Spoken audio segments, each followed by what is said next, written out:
The 3" is too short, but then the 5" is just too tall. I wish that they would just make a Sonic figure that was 4" tall, so I could put him next to my Mario figure for Smash Brothers or Winter Olympics displays or something. Alright, Jakks Pacific came through, and I got monkey pawed. I needed to phrase my wish better.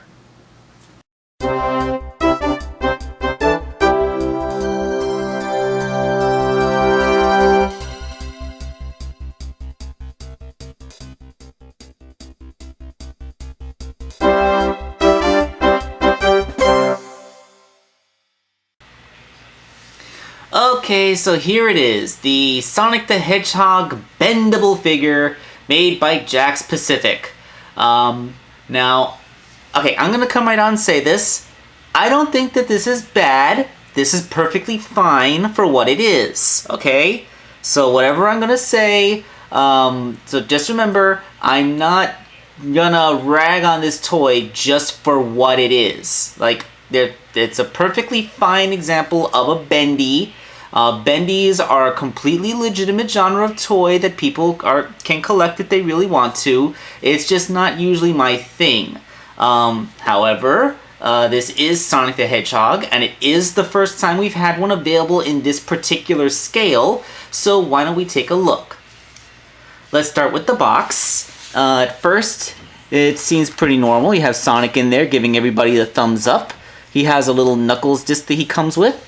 And when we take a look at the back, you see a preview image of the bendy figure itself, along with the play pattern for what you're supposed to do with the little disc figure. Basically, roll it up and it can roll like he's doing a spin dash thing. Down here, you can see all the figures available in this wave, and the mini figure that they come with. I think Tails comes with Amy Rose instead of Shadow, which is what he should come with. But I believe that is because they are hinting at what's going to be in Wave 2. So there will be if this line does get a Wave 2, I'm guessing that Amy Rose is going to be one of those members of it. Of course, since we have these 4, I'm actually quite curious to see what the other members would be. Let's see, if Amy's the 4th, then if Amy's the 5th, then I could see a Dr. Eggman. Maybe a classic Sonic will be in that mix. And hopefully, maybe a Rouge. I wouldn't care if it's a bendy. If they made a Rouge the Bat figure, I would buy that in a split second. But that's enough. Let's open up the packaging and see that the figure inside is actually like. Well, here he is. The Sonic the Hedgehog bendy figure. Well, let's get all the awesome stuff out of the way first, because this is actually a pretty fantastic sculpt. And, there's no holes in the feet for him to peg into a stand, so you got that issue with the Sonic top heaviness, and you got no hip joints to actually bend forward. There we go. That should keep him more or less stable. A little bit pigeon-toed. Yeah, I mean... it feels like the rubber that he's made out of is loose on the wire that's inside that serves as his skeleton. So, like, his feet, like, his legs kind of they kind of twist, and you're moving them around the wire inside. I don't think that's how a bendy is supposed to work. Anyway, Sonic has one proper point of articulation, a neck swivel, because his head is indeed a separate piece with a rubber ball joint in there. And then the body is a second piece. I think the hands and feet are also separate pieces because they feel like a different... These don't feel like the rubber that his body's made out of. Like, this feels soft and gummy, like... Well, this feels significantly harder, more like proper action figure plastic. Little, almost rubbery, but significantly harder. Sonic's sole piece of pre-posing is that he has a thumbs up going on. And, well, this is why I don't... Now you can kind of pull off a couple of basic poses. As you see, like, when I try to, if you're not careful, you move one arm, you move the other one. So, yeah. But still, really good. I mean, he has a smile sculpted in, his eyes face forward, he's well painted. There's, aside from the little holes, which are always in the back of Bendy figures, because I think that's where they like inject the rubber into, there's nothing inherently wrong with the way this figure looks. He looks fine. He looks fantastic. He is an excellent representation of Sonic the Hedgehog as a little statue. And since he's not an articulated figure, he doesn't have any joints sculpted in, it's nice and smooth. It's a very clean figure. But it's a Bendy, and posing him is hard. Almost like this generic thumbs up in front of his face thing is pretty much all I can do. Like, try to get him to run. Like, try moving a foot forward. Does that look right? Like, look at the way his hip just kind of bends and...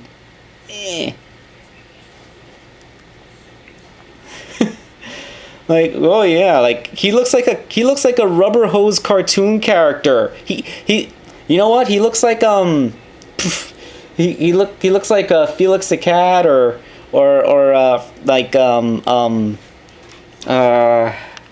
Spinel. He has like a Spinel thing going on from Steven Universe. Like they should make a Spinel figure of Bendy, like, cuz that would actually work for her because of the way her anatomy works. But like you can't really do anything with Sonic. Like you can get him to stand, but if you try to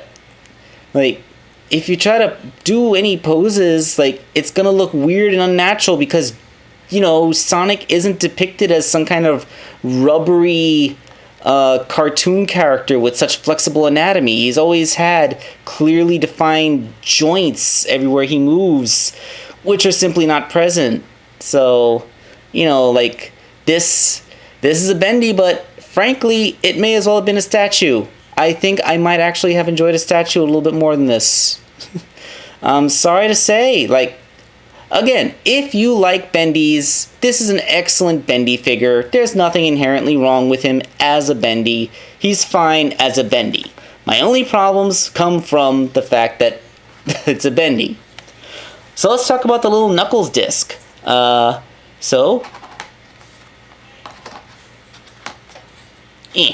There, I did it. That's what they want you to do with this. Roll it. And he certainly can roll. But, of course, the whole thing is supposed to be that this is actually a figure. So you just kind of flip out. There's his dreadlocks. And there's his body. Yep. There we go. Yep. And they thoughtfully provided a little stand. Like, this looks like a board game piece. Like, yeah. And of course, it's dual-sided. This way you can see both of his fists, and this way you can see all of his dreads coming down. So whichever way you like, that's how you can display them. One thing I super like about this is the biggest compliment I'm gonna pay the set. This is Knuckles' 32-bit sprite. By which I mean, it's the way that the sprite looked in the Sonic Advance trilogy on Game Boy Advance. It's modern Knuckles in sprite form. We never see the modern characters in sprite form. Outside the Game Boy Advance era, that was it. Any new games they make, like Sonic Mania, is a throwback to the 16-bit era, so they look like they did in the Genesis. And every game that came out in the DS or later, the characters were represented as 3D models, not as sprites. So this is so for the brief time that the modern characters were ever represented as sprites, here it is, and it's pretty cool. Actually, there's a small part of me that would just like all 4 of the disc figures. I'm not all that good on the Bendys, but these things I actually rather like. This is cool. I would get these for like maybe like if they were in blind bags for $2, I'd try to get the whole collection. Sure, why not? I super love the modern characters in their sprite looks, and thanks to Sonic Battle, you can also get sprite looks like this for Shadow, Rouge the Bat, Gamma. You know, there were a bunch of characters that appeared in the Game Boy Advance games, all 4 of the Sonic Game Boy Advance games that came out, which you could represent in this form. That's awesome. Good. Me gusta. Of course, now is the time for comparisons. So here is what the Sonic Bendy looks like standing next to the Mario figure. Remember, mine is the SH Figuart Mario, but it is the exact same size as the Jakks Pacific Mario, so the scale still works. And yes, at last, we have a Sonic figure that is perfectly eye to eye with Mario and would perfectly work for display where you want a Mario and Sonic at the Olympics or a Super Smash Bros. Display. Again, the only flaw is that since Sonic is a bendy instead of a proper action figure, you can really just kind of have him stand next to Mario. I can't really put him into any running or fighting poses, so this is about the best that I'm going to get. For now, this works. I will keep my Sonic and my Mario standing next to each other like this, and I will be happy with that. It's just that I really wish that this was a proper action figure and not a bendy. Why do you have to mess with me like this, Jakks Pacific? You came so close! I know that you're like the third, like Jazzwares had a really good Sonic figure, and then Tomy came along, and they, like, Tomy's mistake was that they made the Sonic figures in the same scale with less articulation, so there was nothing special about them. But you had the opportunity to make a Sonic that was in a different scale. But then you made him a bendy instead of an action figure, and there's still a void in my life. Continuing the comparisons, here is Sonic next to his brethren, the 3-inch figure made by Jazzwares. Mine is the, this is the variant that comes with Caliburn, because I like to show off that I still have this rare variant, neener, haha. And the 5-inch Jazzwares figure, which, you know, this is probably one of the nicest Sonic figures available on the market. My only problem with this Sonic figure is that there isn't a lot that he scales with. Like, I mean, I guess next to a 6-inch human character. Oh, you know what? I know someone's gonna mention this in the comments, so I'll bring it up now.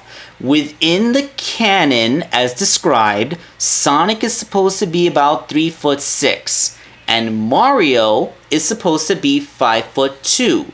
As such, Mario should be this tall next to Sonic. Problem is, although that's what it says in their character bios, that is never how they have ever been depicted in any of the media ever. Mario has never looked like a 5'2" tall, a 5 foot 2 inch tall man. He's always looked like he's barely 4 feet, if anything. And Sonic always looks like he's taller than 3 feet. Probably because the fact that he's only 3.5 feet tall is a retcon, and 3.5 feet is as tall as classic Sonic was supposed to be, and modern Sonic is taller than that, but they retconned it.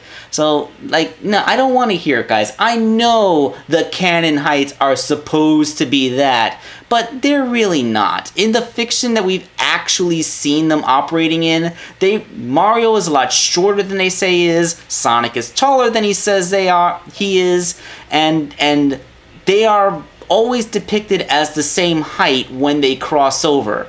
So, like, that's what I'm talking about. They're always the same height when they cross over, so I don't want to...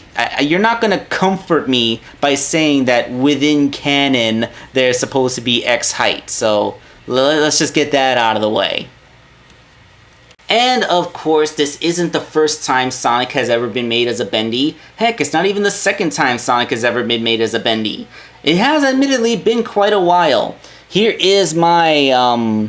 my Joyride Studios Sonic Adventure 2 Sonic, as you may remember, the only official toy to actually use these soap shoes in the model. And, you know, like, yeah, this was this was a pretty big collector's item. It is a pretty big collector's item, and I did spend quite a bit on him back in the day. But yeah, this was a pretty good Bendy figure. Actually, the fact that he's larger and his arms and legs are longer actually made him a little bit easier to pose. His only issue is, as you can see, his eyes. He's looking off to his left. This is a pre-assumed pose issue where he was intended to be set up on a display with the Shadow figure, where you could set up a chase thing where he's like looking back condescendingly at Shadow as Shadow is chasing him. This one has Sonic facing forward, so it's much less of a pre-assumed pose. The only thing on him that's pre-assumed at all is his little thumbs up thing. Of course, they also made the lower cost Sonic Bendies. I do not have the Sonic Bendy from that line, but I do have this Tails Bendy from it. And you know what? The smaller scale Tails actually kind of works in scale with Sonic. You know, his little buddy, his shorter friend. This version, like all the others, has no neck. The head is one solid piece, so he can't turn his head like the others. And his shorter arms and legs make posing him even more awkward. Basically, with a Bendy, the shorter the arms and legs are, the worse they are for posing. But when you get too long, then they just kind of start to look like rubber hose characters. So that's my comparison to previously existing Sonic Bendies. So with that said and done, my final thoughts. This is not a bad Bendy. This is not a bad toy. It is not a bad figure. If you like Bendy figures, or you just want a Sonic to basically be a slightly posable mini statue where you don't have to worry about joints breaking up the sculpt, this is perfectly adequate. There's nothing wrong with him. That being said, I am not a fan of Bendy figures, and I do not believe that I'm going to be getting any of the other figures in this wave.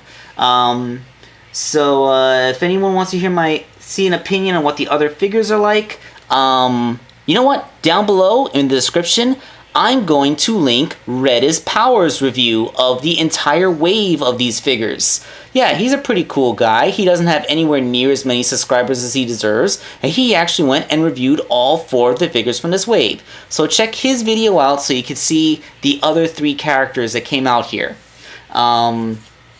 As for one more thing, because I'm Wake Angel 2001, the toy customizer, I've already been getting a few questions about using these as custom bases.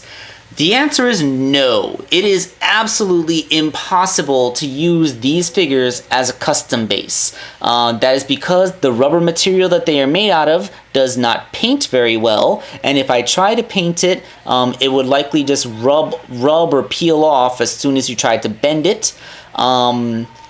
This rubber also does not allow things to adhere to it very well, and it has a negative chemical reaction with most adhesives, so if I tried to glue anything to it, it would actually start to dissolve the material and ruin everything. And since it's rubber, every part of it is under some kind of tension or compression force, so if you try to make a cut into it at any point, you're gonna create a split that'll eventually spread throughout the entire figure. It is absolutely 100% impossible to do any kind of customization or modification to a Bendy figure. It just can't be done. So, I'm sorry, but this is not going to be the new base for custom toys. I'm still going to have to rely on the ever more hard to find Jazzwares figures for that. That being said, Jakks Pacific, please, you have the license now. I've actually been wanting you to have the license for years. Please, at the very least, for your World of Nintendo line, make a proper articulated Sonic action figure. Even if you're not going to make a whole new Sonic line of articulated action figures, at the very least, make a 4-inch one for World of Nintendo so I can have a proper companion for all my Nintendo characters for a Smash Brothers display.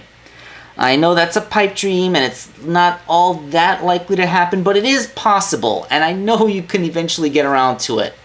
I'm also looking forward to some of the other toys, because the Bendies are not the only toys that Jakks Pacific is putting out for Sonic.